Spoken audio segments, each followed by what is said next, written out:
All right. Well, hey everybody. My name is Tyler Heeter. Had Justin had said there. Just wanted to give you guys a little bit of background about myself. Obviously, I've been with Cervicide for a couple of years now. Been an absolutely awesome experience doing that and being a part of the family.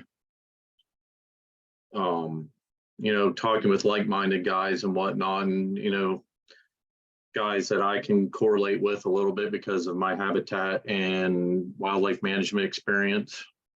That's been a real blessing in that aspect.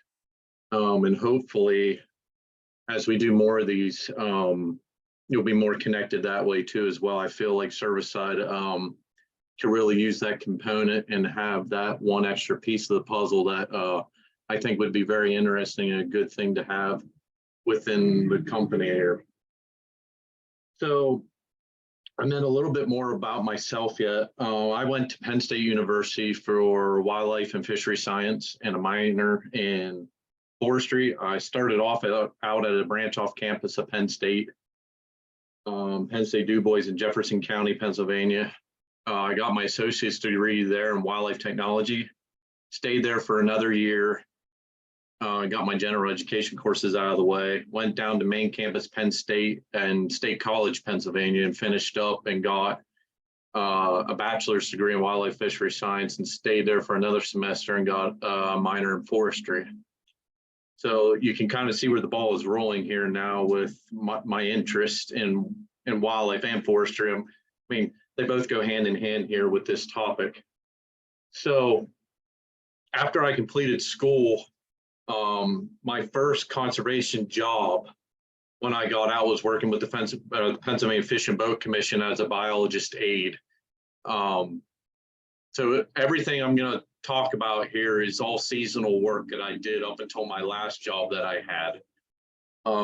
Like I said, I was a fisheries biologist aide, started working in habitat, so stream habitat and lake habitat. So that really got my mind going here.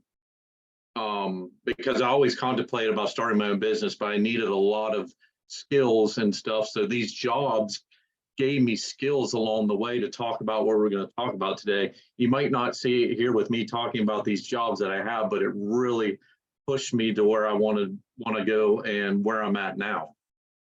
So, like I said, did a lot of habitat work there in lakes and streams for trout and other species. Started working with DCNR, kind of subdivision of DCNR, Student Conservation Association. It was a 9-month limited term position there too as well. So I got to work in the state parks, building bridges, telling people about informative stuff within the park and what they can do, what they can't do. Did a lot of invasive species management within the park systems too as well. So then after that, I went to the Northumberland County Conservation District. It's the neighboring county over from me. I live in Snyder County, right in central Pennsylvania. So this was also another seasonal job too, as well as doing mosquito-borne disease control and tick management. So I did that for 2 seasons and I got hired on as their, because my boss had left and I filled his position for a little bit. And then I saw that another job came up that was probably a little bit closer to home and more of the type of stuff that I wanted to do. So I applied for it and it was with the Pennsylvania Game Commission. It was a full-time position, which I needed at the time, health benefits, pension, all that, blah, blah, blah. So I became a part of the food and cover crew for a little town called Liverpool, which is about 45 minutes away from me in Perry County, Pennsylvania. So we did a lot of timber stand improvement projects, what I'm going to talk to you about today. Food plots, road maintenance, taking care of parking lots, invasive species management. I mean, the list goes on and on and on of what I did there. But I knew with all the skills that I developed and I knew what my heart desire was, I started my own business. And this is where I'm at today, called Jack's Mountain Wildlife Solutions, LLC. My family owns 500 acres of mountain ground in central Pennsylvania, and it's on the Jack's Mountain, and my grandfather was named Jack. So I named my business after my grandfather and the mountain that we hunt on. So that's where I'm at today.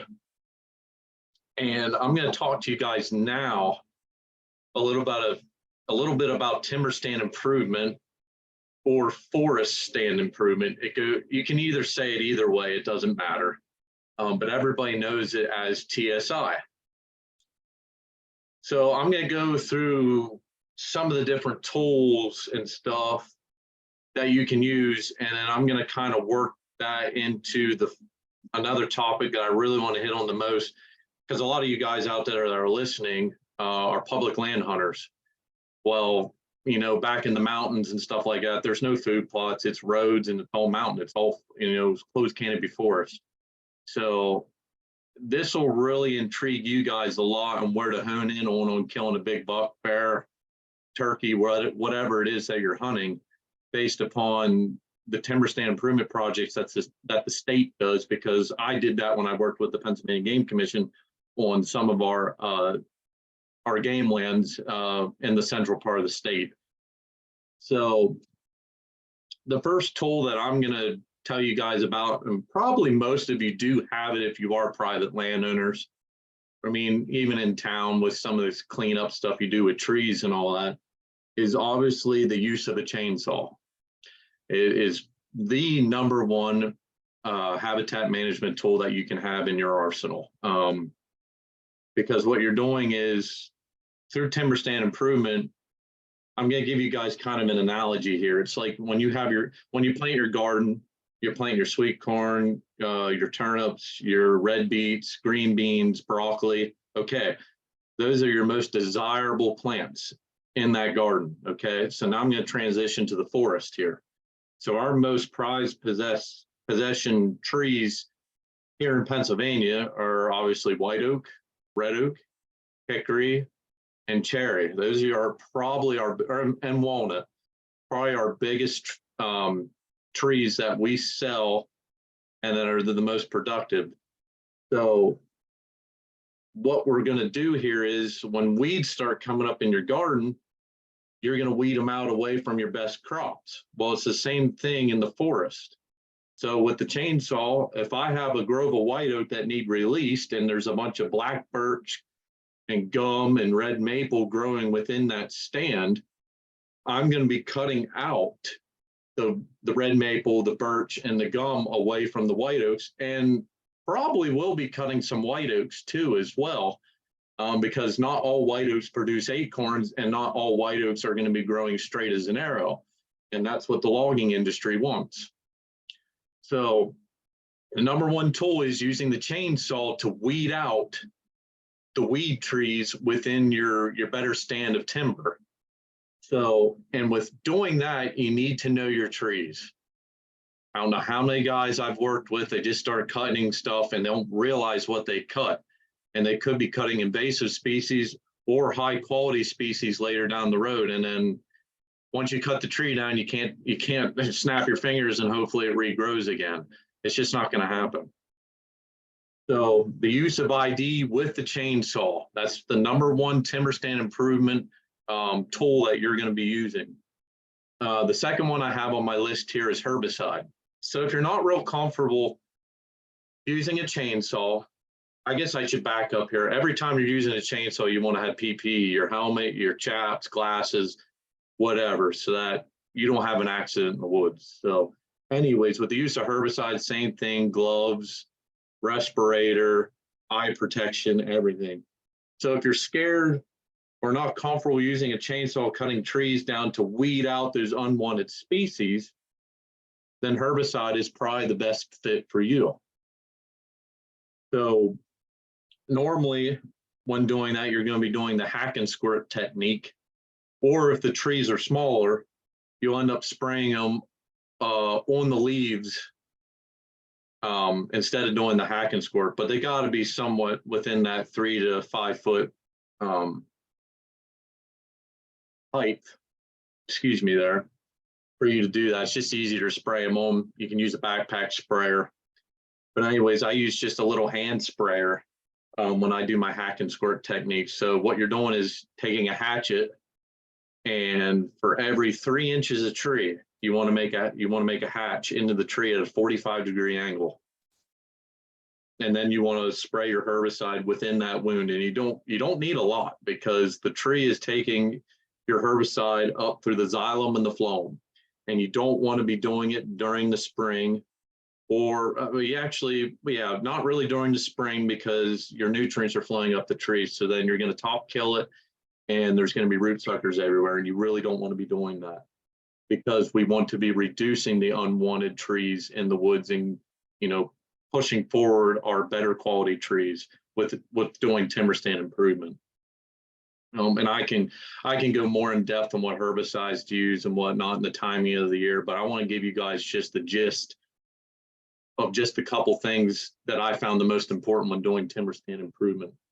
The third thing here that I wrote down is hiring a professional logger, or a person like myself that knows and goes in and can ID the trees. If you're not real savvy with IDing trees or using a chainsaw, there's obviously that option too as well. Getting a consulting forester in through the state, seeing what programs you can do that way. Or like I said, just getting a professional logger come in here, and you as the landowner, you could talk to them, or if it's on lease land yet too, there's always that option too, that you can get a timber thinning done through pulpwood, or talking to your logger and getting on the same page of what your objectives are in your forest. So a lot of times, I work with a lot of whitetail deer and turkey hunters. So reducing canopy and taking out, a little bit of good when I have a logger come in, because he's got to make it worth his while to come in, because he can't take all the junk, because it's not going to pay the bills. Your high quality species are what are going to pay the bills for a logger. So being on the same page and allowing you to talk with that logger and get on, educate each other a little bit and allow them to understand your objectives for the property through timber stand improvement. And then finally, which this isn't for everybody either, this is a really scary thing too, it can be when not used correctly, is prescribed fire. I was fortunate enough, the 2 years I was with the Pennsylvania Game Commission as a food and cover crew guy, I got to do some prescribed fires, and let me tell you, it can be really scary and really awesome all at the same time. You really should go through some training and stuff. Do a little bit online. That only goes so far. You really need to get out there with a drip torch and know your ratio of diesel fuel and gasoline in the drip torch, and putting some fire on the ground with trained professionals, so that you can get a little bit more understanding about how fire works. So with prescribed fire, you can go through and do every single one of those that I told you before doing prescribed fire. So then what that fire is doing is cleaning up all the tops that have been cut, any invasive species that are in there, it's going to set them back, and it's going to have a clean slate. It's going to burn off all the leaf litter, and it's going to allow for more exposed ground to promote native grasses and forbs, wildflowers, and all that stuff that the seed has been laying dormant in the seed bank for many, many, many years. And that's all a part of timber stand improvement, is improving your early successional habitat underneath your high quality species of trees. So the 2 points that I have with prescribed fire is, and I can go more in depth than this yet too with prescribed fire, because I think I did 10 or 15 prescribed fires. I can't remember exactly if it was one or the other, but that's how many fires I've been on and how I've seen it, operate on the state game lands when we did our burns. We did forest burns and grassland burns, and that's a whole other topic. But if you're a state that private landowners are allowed to do this, like here in Pennsylvania, I have to go through all the permitting and all the paperwork through our local DNR to even start a fire on our own property. So like the state of Missouri, private landowners, all they have to do is call the fire department and you can go out and you can burn. So I'm hoping Pennsylvania can do that at some point, is get on the same page, get with the times a little bit and roll with that. But the timing of year when doing prescribed fire in your forest is going to dictate everything of what's to come.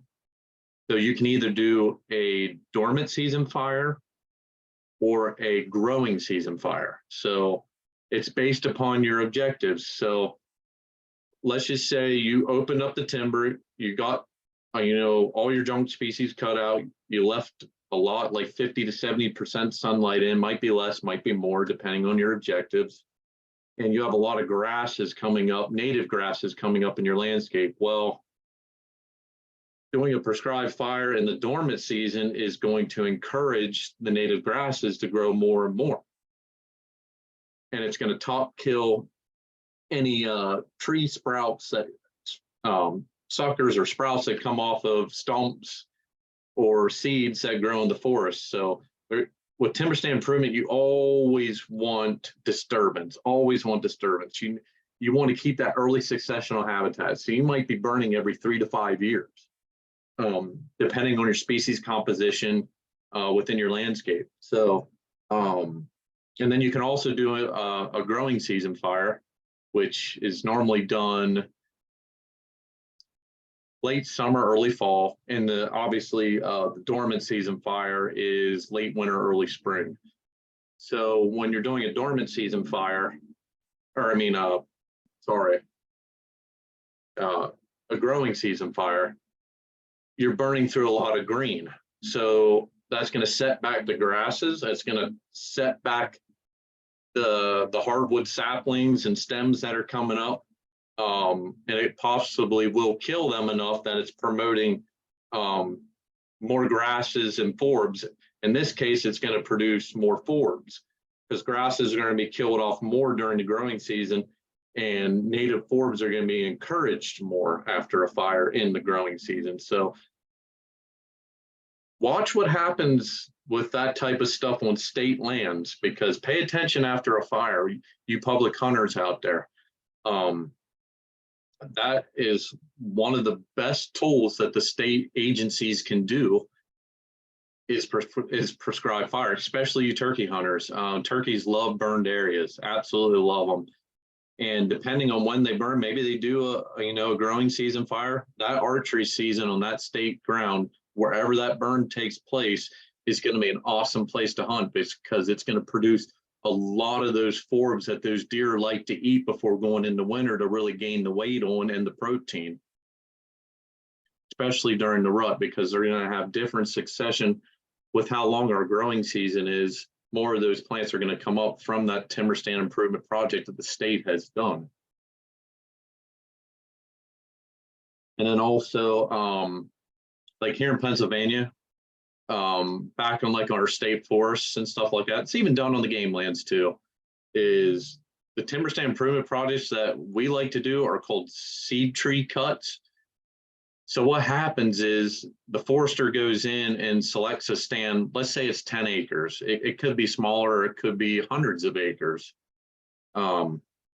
He's selecting the best quality white oak, red oak, possibly some poplar, straight poplar, good timber stand or good species to send to the mill to make the money to make revenue for the state. So, there could be a couple hundred trees to a couple thousand trees that are quote unquote undesirable that are being taken out of there and allowing, hundreds of feet around a certain tree to develop more hard mass to throw its seed out into the seed tree cut to produce more of that same species, high quality species that, 20, 30, 40 years down the road, there's another cut again. So when that happens in that time period, normally, a seed tree cut or a clear cut, you're good for about 10 or 15 years, a good early successional habitat for whitetail deer, for turkey, rabbits, grouse. Let's not forget about the small guys here. The small game hunters, it's going to benefit you too as well.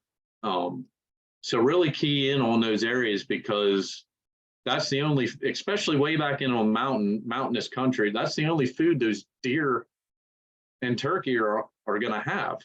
Like I said, I can go more into more about the different species that are going to pop up, after some of these timber stand improvement projects are done. But that's a whole other conversation yet too on top of it. So when those projects get underway and a couple years goes down the road, run some trail cameras on those places. Those deer are going to follow that hard edge of unmanaged timber and managed timber.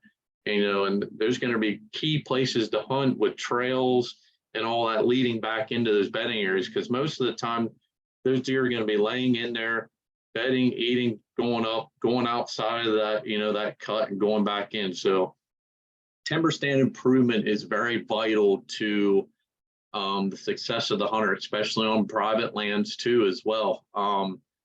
If you have, a park type setting woods, then you need to do some timber stand improvement.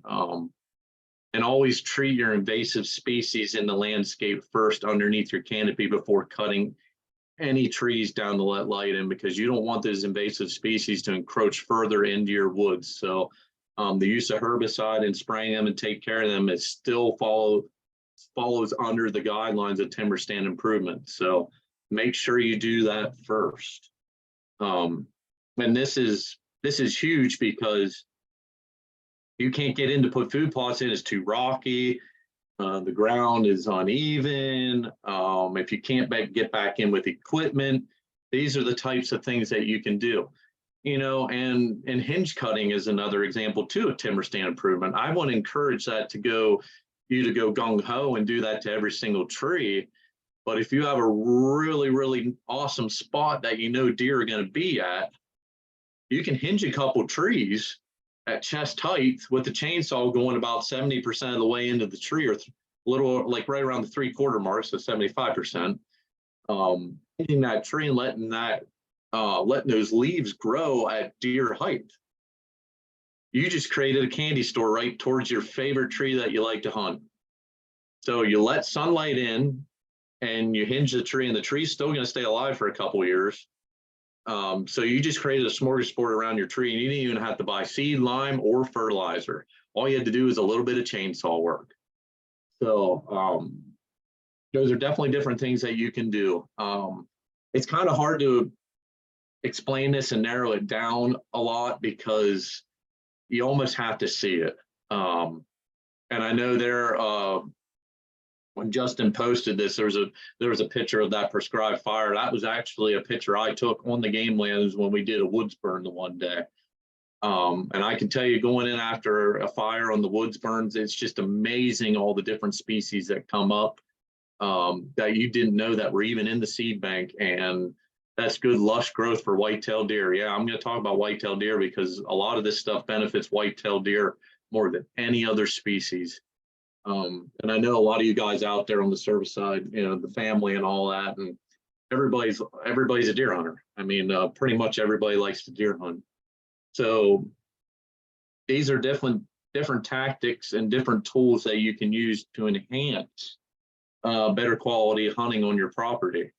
So I know I kind of rushed through that a little bit, but now we can take a little bit of time here. If anybody has any questions, I'll try to answer them to the best of my ability.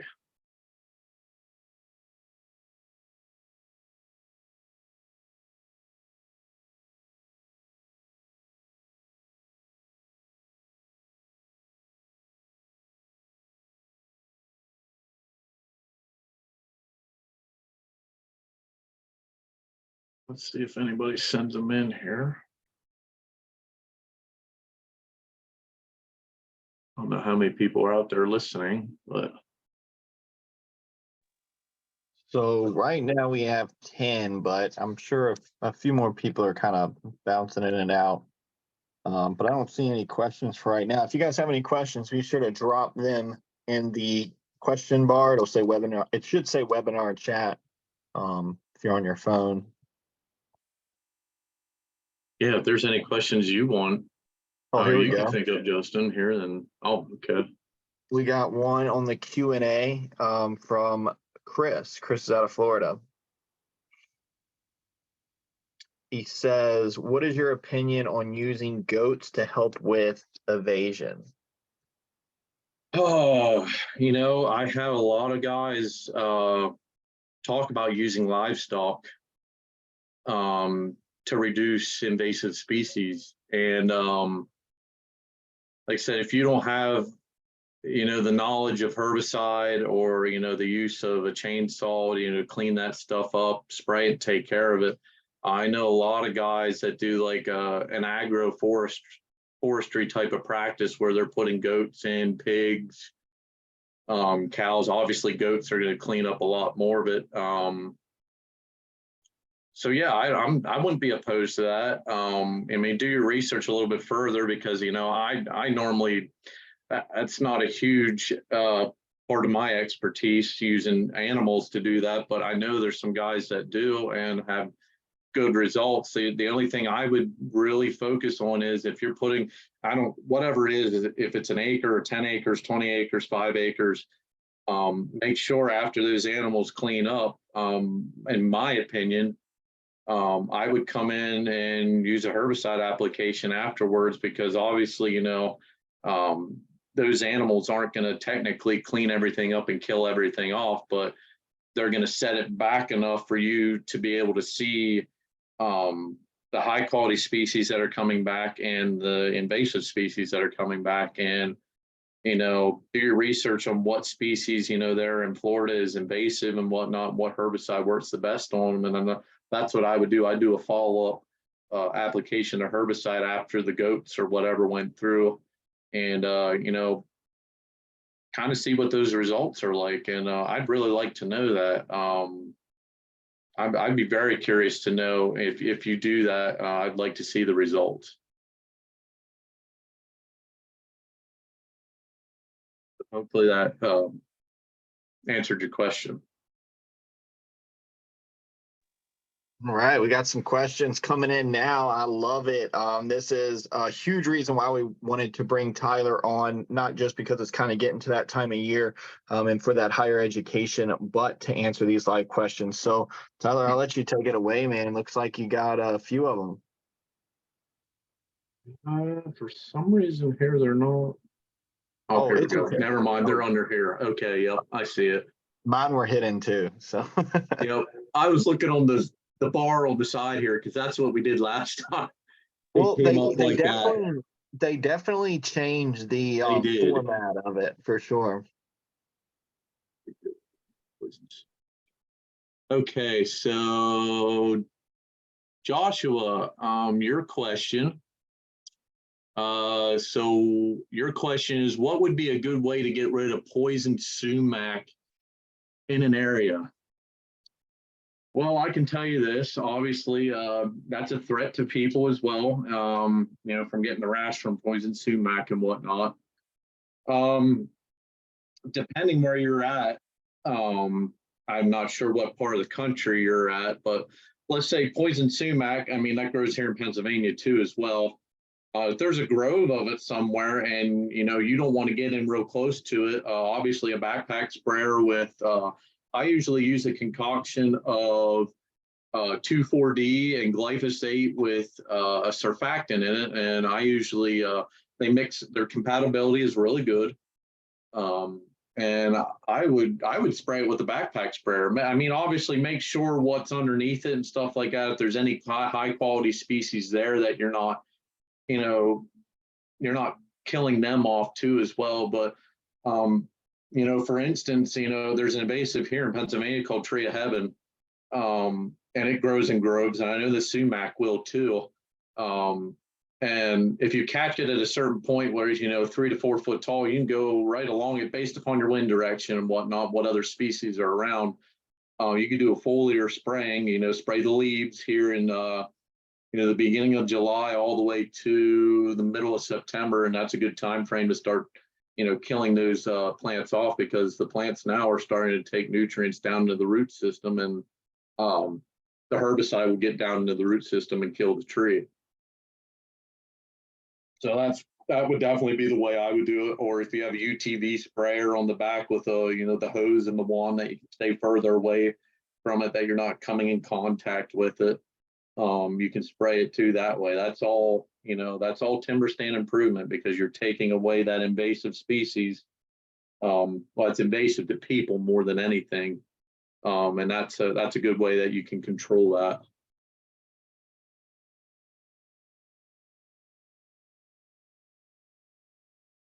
Okay. We got lots of questions coming in. Okay, good deal. Avery, your question. So I don't see a lot of burns in my area on public, but I do see some areas that are cutting out of the under. Okay, so the understory, the canopy, will be an area to watch in the years to come. Yes. Like I said, with timber stand improvement, they're cutting the undesirable species in the mid-story. That's probably what you're seeing. So they're cutting out the mid-story trees. So what's happening is they're being shaded out. They're probably the same age as the big high quality timber that's there, but they were just suppressed by the bigger trees over the years based upon the cut. And with it being on public land, it probably wasn't a high grade, but we can go, like I said, I got so many topics that we can talk about, based upon the timber stand improvement, that we can branch off of that everywhere. But yeah, from what you're saying here, the state is coming in and cutting out the inferior mid-story trees to allow for more room for their better high quality species to grow. But yes, I would definitely be watching that, because everything grows with the power of the sun. So if you have a closed canopy forest, there can be nothing that can grow on the forest floor around your better high quality trees. So when you have your oaks, they're dropping acorns, and with sunlight around them, there's still some good native trees, shrubs, grasses, and forbs that the deer can eat too, and other wildlife can eat as well. So definitely watch those areas. And I would say in the next 3 to 5 years, you'll start seeing blackberry, raspberry, greenbrier, maybe different oak coming up. You just really have to go out and venture on yourself, venture out there on your own, and kind of see what's going on. Run some trail cameras, see what animals are using that area. Obviously, that's going to be a pretty good spot, depending where it's at. If it's close to a road, or if it's further back in. I would definitely keep an eye on that. Scout it out, run some trail cameras on it, because it'll definitely be deer or turkey or what other game that you're following is going to be there. Okay, Vincent. Okay, your question, what is a good brand of herbicide? That's a pretty general question. It obviously depends on what you're treating. Like I said, for all my invasive work that I do, with spraying foliar on the leaves and whatnot, like I said, I do a good mixture of 2,4-D and glyphosate, which everybody knows is Roundup. But the active ingredient is glyphosate. So I always say glyphosate. It's more professional that way, saying that. And you add a surfactant to it. And what a surfactant does, it helps those herbicides stick to the leaf of the plant that you're trying to kill. So it helps bind it to it. It's almost like putting glue on the plant with your herbicide. But when I'm doing my hack and squirt treatments on my trees that I don't want, or invasives, most of this is going to be geared towards invasives, but obviously you can do hack and squirt on any other trees in a stand that you want to get rid of. Like I said, for every 3 inches of tree, you want to do a hack. And you don't want to do them all over the tree. You want to make sure it's around the whole way around the tree, but you want to leave pieces in between your hacks, that 3 inches in between, so that the xylem and the phloem can take the herbicide up and down the tree. So like I said, I got off track there. A good a good brand for doing hack and squirt treatment that I found to do the best for, that's done the best for me, is called Pathway. Like I said, reach out to me on my Facebook, reach out to me through Cervicide, whatever, and I can send you some more information of what I like to use. I kind of use a concoction there too as well, and I forget what the other one is now off the top of my head. Tordon RTU is another good one. It comes in a little quart bottle, and RTU stands for ready to use. So it's already mixed up with a blue dye in it, and you can use that for hack and squirt as well. But be careful using the hack and squirt technique. If it's real close to other trees that you want to leave, especially with Tordon, if it takes it down into the roots, it stays soil active for a while. And if they cross roots, you can kill the other tree beside it. So just be careful when using herbicides. Do your research. Christopher, I'm not sure what you're getting at here. If you're talking about the use of herbicide or the use of a chainsaw, it says my grandfather used them, but on a small scale. I'm not sure exactly what you're getting at there. So if you can send in another question or further your question a little bit more here, then I can answer it. I think he was talking about the goats. Oh, the goats. Okay, that's what. Oh, okay. I forgot about that. I apologize for that. Avery again here. Also, do you have any recommendations on wildlife management books that would come in handy? Actually, I have some right here in my office. If you guys give me a few seconds here.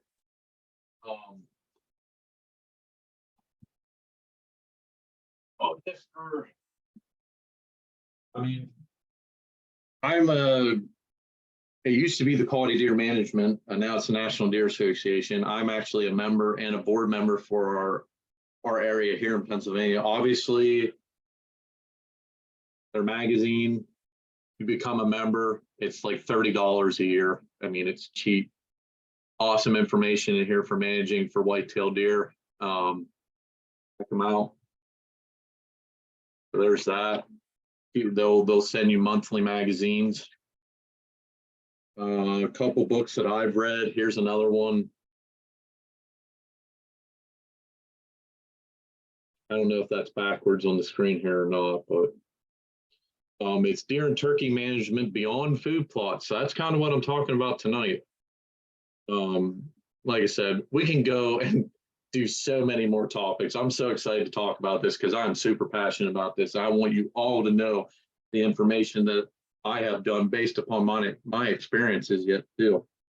And I like to do a lot of native plantings after doing timber stand improvement projects. So our forests here in the Northeast have been neglected of native grasses and forbs. Yes, there are some in the seed bank, but not near as much. So after I get done cutting and allowing sunlight to reach the forest floor, I'm treating that with herbicide or hopefully running a prescribed fire through to help clean up some stuff. And then I'm introducing pollinators. So this book here, Penn State hosts Ag Progress Days in State College, Pennsylvania in Center County every year. And these guys are normally there. So if anybody's listening from Pennsylvania that's close to State College and want to take a trip out, I think it'll be this August. Another good book here from Ernest Seed Company. They have a lot of native grasses and wildflowers that you can get in here that you can reintroduce into your native landscape after doing timber stand improvement projects, so that that understory can be native grasses and forbs. It's going to benefit your turkeys for nesting, awning cover, obviously, grouse too as well, because you're going to have a little bit of forest regeneration and greenbrier, blackberry, and these native grasses and wildflowers. Plus, you're helping the pollinators out too as well. Don't forget about the insects, guys. Those are just a couple that I have. Dr. Craig Harper, if you ever look him up too, he's got a really good book, but you're going to pay for it, unfortunately. I have some other books here. I'm not going to try to root through them because I want to keep answering questions here. But yeah, those are a couple there. Like I said, If you guys have any questions, you can get on my Facebook, friend request me, follow, and I'll send you an invite to my my wildlife habitat management page on Facebook. So I do videos all the time. So if you say, okay, I want to talk about a certain subject, then I'll try to talk about it, you know, doing stuff on our own property or on a client's property. Okay. Okay, Vincent, yep, okay, for the Northeast area. Okay, well then hopefully I covered that. Like I said, if you guys have any more questions, reach out to me. And Brett, the last one here. Sorry, fellas, I'm burning up on the road. I'm late to the party, but I'm a little behind. But what's this herb stuff you all are talking about, and what do y'all use for or use it for? So you're obviously talking about herbicide. Herbicide is a tool that is used in wildlife and forestry management. For guys that say they don't want to use it, I'm sorry to tell you, it's a tool, and I use it. You know, use the appropriate PPE when doing it. Watch your wind direction, know what species you're treating. Yeah, you won't succeed doing any type of land management without herbicide. That's all I'm going to tell you. You know, especially controlling invasive species, you just can't cut them down and forget about them, because it's going to come back 100-fold. So yeah, the use of herbicide, I'm not being ignorant or nothing, but you know, I have a client of mine too, that refused to use herbicide on his property, and I suggested using it. I'm not saying spray it all over the woods and, you know, using it liberally. I'm saying using it in context and what says on the bottle and all that. You know, the label is the law. So you want to be careful using it, and obviously do your research.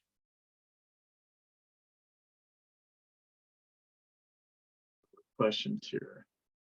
We have to walk across a corner. Okay, this is Evan. We have to walk across a cornfield that's usually cut right before the season starts towards a small mountain. We hunt around the base of it.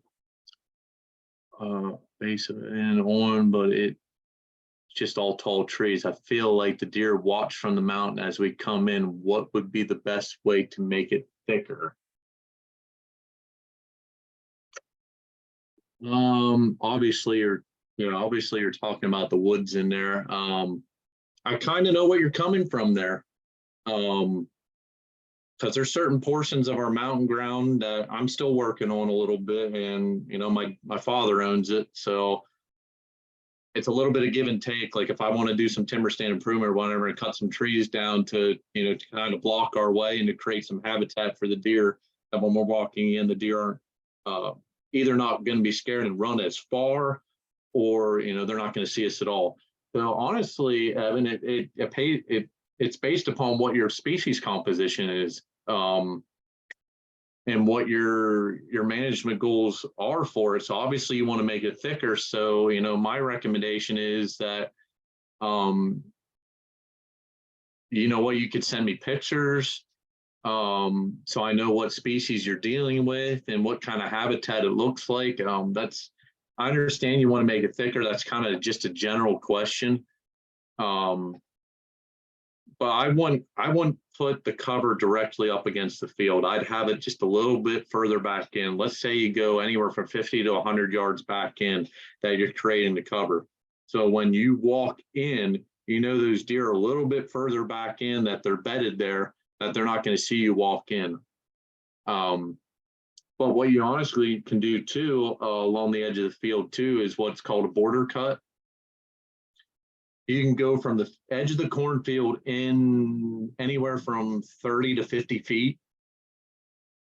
And you can cut every tree down within that, you know, that 30 to 50 foot mark. Obviously, I shouldn't have said cut every single tree down, but for however how long the field is, let's say the field's 100 yards across, right there along that edge of the field in the woods. And you want to go, let's say 30 feet in.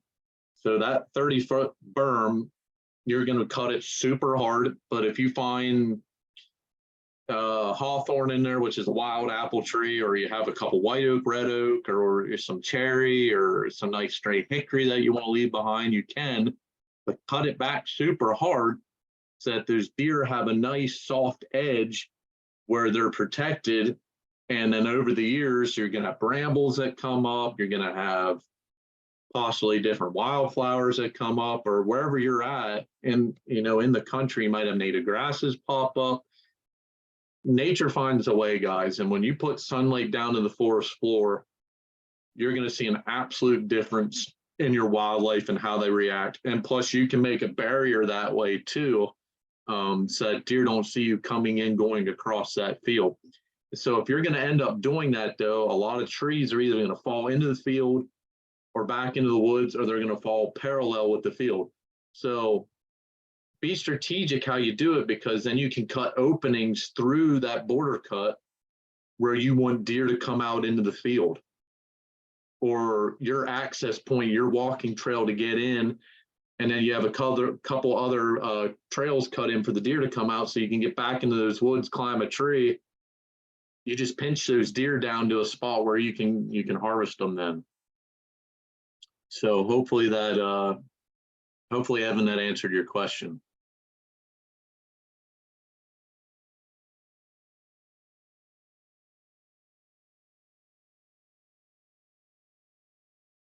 Are there any other questions that you guys have? Shoot away.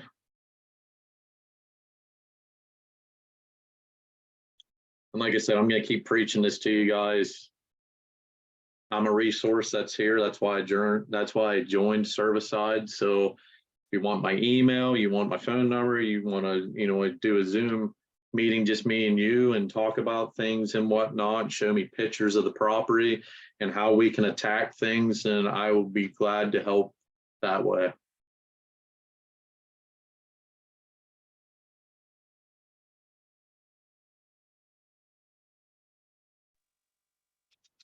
Awesome, man. Well, that's definitely good. Great first episode here. I say episode, segment, whatever we want to call it. But me and Tyler have been talking, everyone. This is definitely something that we want to do more of to help everyone get the resources that they need. Obviously, we offer a smorgasbord of stuff. So this is going to obviously be around land management and the type of knowledge that Tyler has. But go ahead and get those questions in. We're touching on almost an hour here. So I'll let Tyler obviously continue if he wants. Tyler, you're probably pretty much done, right? Yeah, like I said, you can branch off of everything Right. I just said and talk about another 100 different things. So that was just the tip of the iceberg. Yeah, and I mean, like most things, we kind of just have to digest it a little bit at a time and take little, bite-sized pieces off of it. Because I mean, gosh, in the beginning you talked about how much education you had to get going to school. So obviously this isn't something where you can watch this in a YouTube video and you're going to go out there and 200-inch deer are just going to pop out of thin air and everything's going to be great. Unfortunately it doesn't work that way, but it definitely gives people the resources they need from someone that does it daily, not something that doesn't pertain to what they have going on. And let me just say, it all sounds fun, but it's hard work. It really is. It's a lot of blood, sweat, and tears. And I'm telling you, there's been a lot of crying over the years. But anyways, guys, it just doesn't happen overnight. This stuff takes time. So just be patient. And patience is a hard thing that I learned. For sure. I put a turkey plot in. Was it last year? It'd be 2022. So 2022, we have a year-round growing season here. So it really doesn't matter if I mean, you could probably prove me wrong on this, but I don't think as someone that's not educated, it really matters whether I grow in November or I grow in whatever. I usually base mine around the poults because it's for my turkeys. So I like to base it around that. It gives them a good place to hide, nutrition, all that jazz. It's really easy to get to, so they don't have to worry about predators. But the first year I did it was crap. I did it with a hand tiller, literally a weed eater with a hand tiller attachment. I mean, it was a lot of work, blisters, sweat. blood, tears, the whole 9 yards. It actually burned up. It started growing. I'm like, oh my gosh, this is beautiful. This is great. And then it burned up, and I was like, what Oh, happened? Obviously, immediately I'm like, well, the seed must be trash or something must be trash. And then I kind of just took a second and stepped back and was like, well, let's look. I didn't water it a lot. We've had a crazy dry couple years. We've just started recently getting rain where we need it. I mean, even then it's still pretty dry. So I kind of did that. Well, I went back to it. Same thing as before, literally changed nothing except we got a little bit more rain. And the other day I had to actually go cut it down because it was past my head, and I'm 6'5". yeah, So it's pretty we don't tall. have deer. So there's no deer that are going to eat it down. It's just hogs and turkeys, mainly turkeys. So great for the animal population, but that was something, just piggybacking on that. Like I put all that work in and literally failed. Couldn't have failed any worse. Wasted money, got nothing out of it. Mhm. And went back to it and just switched some things up. So, I took a little bit better care of it. I obviously watered it, even if it wasn't raining. I made sure to pay attention to the weather. If it wasn't going to rain, I made sure I hurry up and got out there. It sucks having to use like a portable water pump and things like that. Yeah. It wasn't something I could run the water hose to. I had to fill up the tank, which took forever, and then take it down there and water sloshing on the side by side. You gotta go super slow, and it's got to go through a cow field to get to it. So all the cows want to mess with you and get in front Oh of the yeah. side by side, and it was a whole thing, but it's definitely looking a lot better now. Well, speaking of 200-inch deer, these are the deer that I'm going to show you a picture here. These are the deer, and we've seen deer bigger than this though, but this is deer we're growing in central Pennsylvania. Oh, nice. Gosh, the tank. I Tank. got plenty. That's probably a 5.5 or 6.5-year-old buck. Oh, wow. It's just my brother shot him during the gun season a few years ago. But yeah, like I really want to connect with guys. There's so many guys that I do work for or new clients that are like, well, prove it to me that this stuff works. Right, there's proof in the pudding. So I mean, I could show you hundreds of pictures of buck that bigger. Yeah, I think a huge thing too, and correct me if I'm wrong. And this is obviously speaking as an amateur when it comes to this, but knowing your type of area too, what you can and can't do, and I don't think it's a one size fits all. So obviously, if someone, Chris is over here, he actually just dropped a question on the thing, but if he's in Florida and he's in sand and pine trees and things like that, he's gonna have to do something a little different than Oregon, where we're lush, mountain laurels Absolutely. 10 foot tall. And Definitely. I mean, I'm in the mountains of central Pennsylvania, so it's a lot of rock and oak and laurel and pine. So um, we're getting a lot of food plots established on it, but the timber stand improvement projects of where we can't get into a food plot, it's amazing the deer browse there. So Chris's question, how could we get involved with our local wildlife department here in Florida? It feels one-sided. Oh man, that's a touchy subject because I feel Pennsylvania is the same way. Just for reference here, what Pennsylvania is doing right now, our turkey populations are declining, and they are just in the last couple of years reintroduced. I mean, this was like 10 or 15 years ago, maybe even a little further. Reintroduced Fisher, and now we're reintroducing Martin. So it's crazy how one-sided a state agency can be. I work for them. I know how it is, and I'm not going to go into any details that way. But yes, I feel that, there's some good guys in the system, but there's some corrupt guys in the system. So, boy, I guess too, I don't know how Florida I don't know how Florida is, but like here in Pennsylvania, we have our state agencies and then we have our county agencies. So, whatever county you live in Florida or township or whatever it is, sometimes I live in Snyder County, Pennsylvania here. So we have the Snyder County Conservation District. So it might not be called a conservation district for you guys there. But that's a good place to start. You can get some, they can point you towards some funding that you can get for your property. You know, like here in PA or anywhere in the state is the CREP program. You know, leaving ground go, you get paid for it to allow it to grow up and stay in, you know, good wildlife habitat. There's a bunch of different incentives for landowners that way. And I worked with some landowners where they had some grant money to take care of some invasive grass that I helped them take care of. It's called Japanese stilt grass. So they, let's just say the state gave them $10,000. I don't know if it was that, I don't think it was that much, but just for instance, it gave them $10,000 to use towards the program, like herbicide sprayers, whatever it was, and they gave them an extension of like a year or something like that to complete it. So that's where I'd start, and I'd reach out to your state representatives to be a voice and to see what, you know, what they can do for you.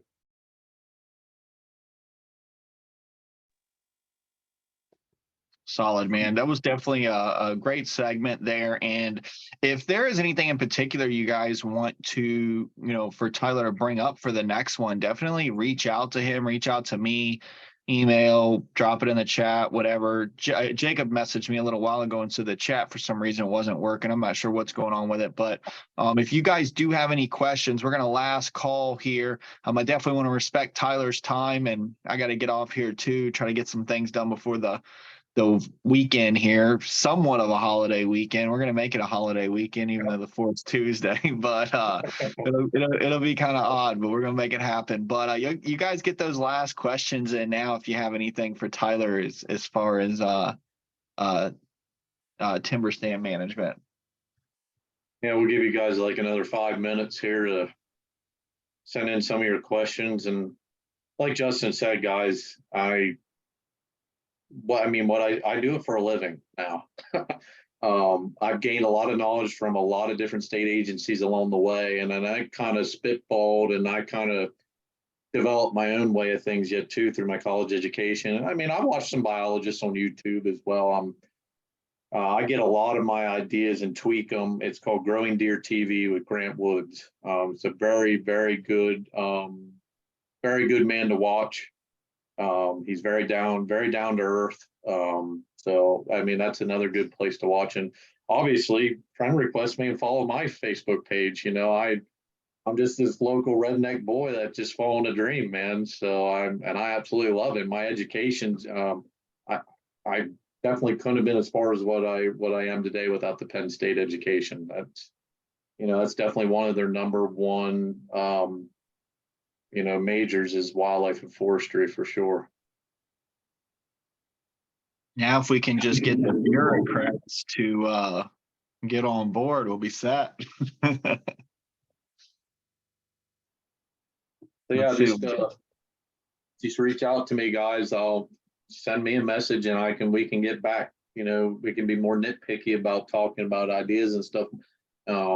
Be more precise about things compared to what it was on the Zoom meeting, because it was just so general what I talked about. Like I said, I don't want to overwhelm too many people because I can really get nitpicky here real quick and I can lose people. And I don't want to do that. I want to be as simple as possible. So.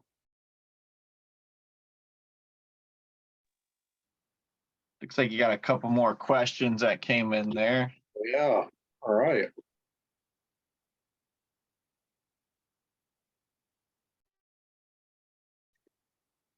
What's the best way to use the edge cut trees?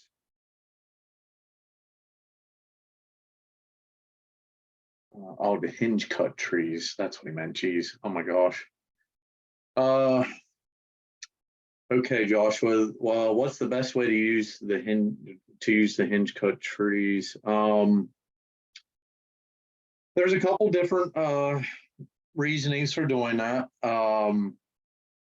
Like I said, I'm not in favor, but I'm not totally against hinge cutting trees. You're better off just cutting them, you know, right at the base and letting them fall. But for instance, I'm going to say, You can use hinge cuts to cover your way into a stand by barricading and falling them on top of each other all over the place. So when you're going up into your stand, it blocks the deer from seeing you getting into a stand.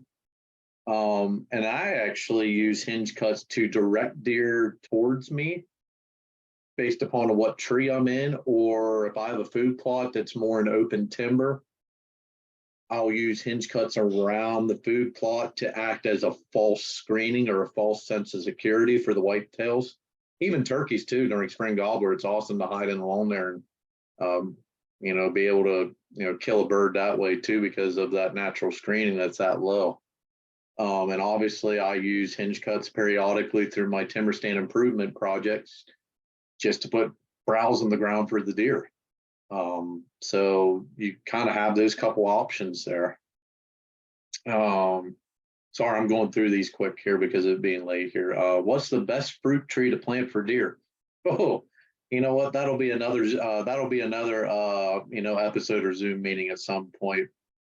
I wouldn't say there's one tree that's the best. You want variety. I know on our property we have chestnut trees, apple trees, pear trees, persimmon, the list goes on and on.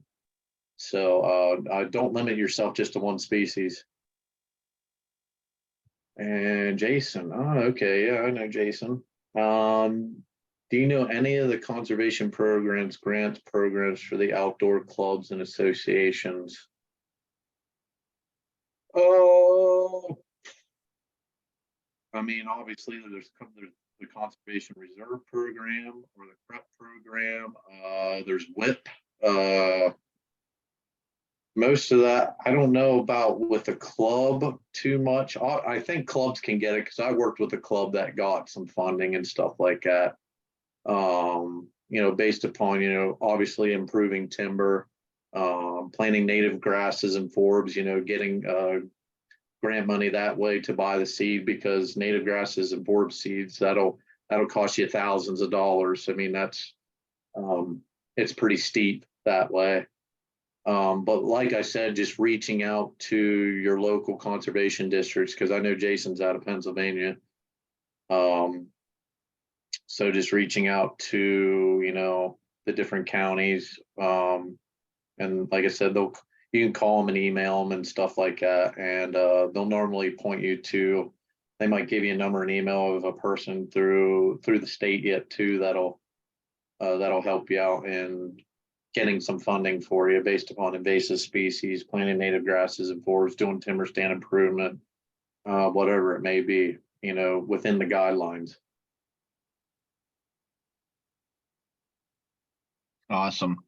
Well, Tyler, I definitely appreciate you jumping on. We'll go ahead and cut this. We're at an hour here. I know you got to go. I also have to go. We are definitely going to do more of this. So, Tyler, what is the best way for people to reach out to you?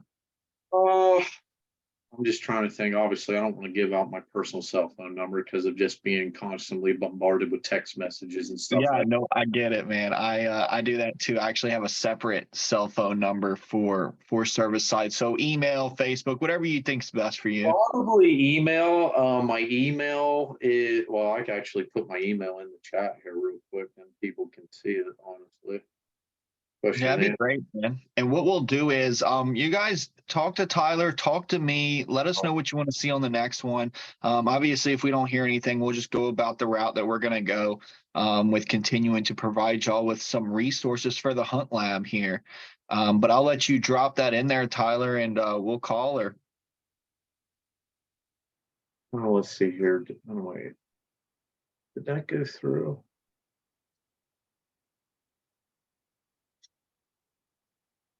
Nice. Yep, I got it. It's TY Heat, which is HEET 5 at Gmail. So that's Ty Heat with 2 E's 5 at gmail.com.